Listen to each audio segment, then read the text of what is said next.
Mahabharivachan. If you cannot help poor people, then don't expect anyone else to do it. Her words made me abandon my search. I turned around and looked at my daughter. I saw a sensitive young girl pleading for the future of a poor blind boy. Was she someone reminding me of my duty towards society? I had received so much from that society and country, but in what way was I giving back? For a minute I was frozen. Then I realized I was holding the syllabus I was looking for in my hand, and it was getting late for the meeting. Akshata went away with anger and sadness in her eyes. I too left for college in a confused state of mind. When I reached, I saw that as usual the meeting was delayed. Now I was all alone. I settled down in my chair in one of the loft rooms of the college. There is a difference between loneliness and the solitude. Loneliness is boring, whereas in solitude you can inspect and examine your deeds and your thoughts. I sat and recollected what had happened that afternoon. Akshata's words were still ringing in my mind. I was 45 years old. What was my duty at this age? What was I looking for in life? I did not start out in life with a lot of money. A great deal of hard work had been put in to get to where we were today. What had I learned from the hard journey that was my life? Did I work for money, fame, or glamour? No, I did not work for those. They came accidentally to me. Initially, I worked for myself, excelling in studies. After that, I was devoted to Infosys and my family. Should not the remaining part of my life be used to help those people who were suffering for no fault of theirs? Was that not my duty? Suddenly, I remembered J.R.'s parting advice to me: give back to society. I decided that was what I was going to do for the rest of my life. I felt relieved and years younger. I firmly believe no decision should be taken emotionally. It should be taken with a cool mind and when you are aware of the consequences. After a week, I wrote my resignation letter as head of the department and opted only for a teacher's post. I am ever grateful to Akshata for helping to bring this happiness and satisfaction to my work and life. It means more to me than the good ranks I got in school and my wealth. When I see hope in the eyes of the destitute person, see the warm smile on the faces of the once helpless people, I feel so satisfied. They tell me that I am making a difference. I joined the Infosys Foundation as a founder trustee. The foundation took up a number of philanthropic projects for the benefit of the poor in different states of India. I received many awards on various occasions. One of them was the Economic Times Award given to the Infosys Foundation. As a trustee, I was invited to receive this award. At the time, I remembered my guru.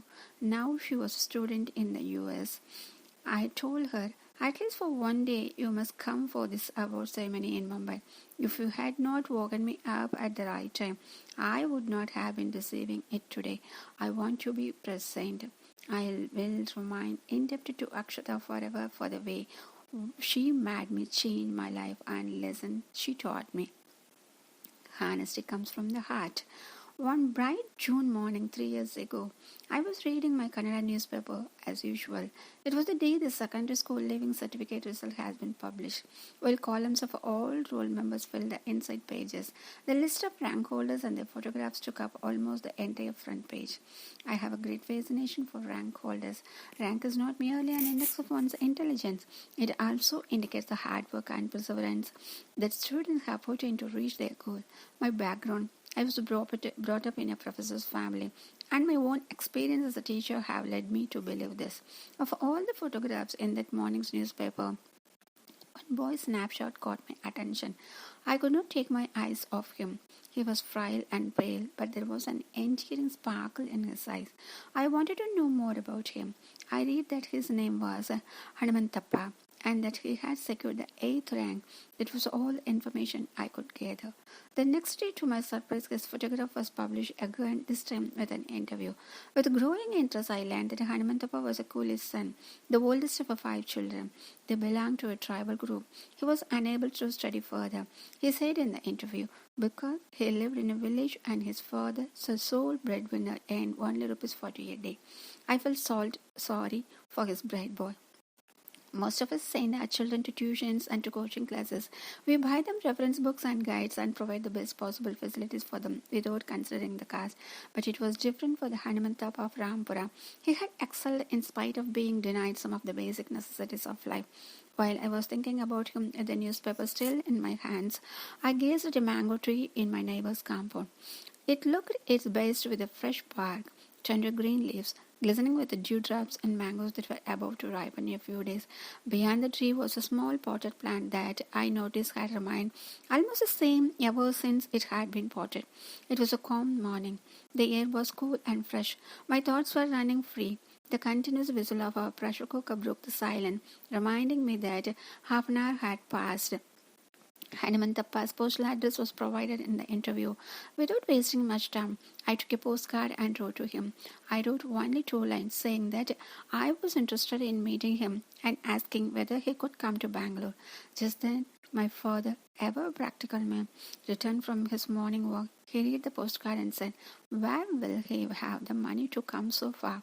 If you want him to come here, send some money for his bus fare plus a little extra to buy himself a decent set of clothes." So I added a third line to say that I would pay for his travel and some clothes. Within 4 days, I received a similar postcard in reply. 2 sentences. In the first, he thanked me for the letter. In the second, he expressed his willingness to come to Bangalore and meet me. Immediately, I sent him some money and details of my office address. When he finally arrived in our office, he looked like a frightened calf that had lost its way.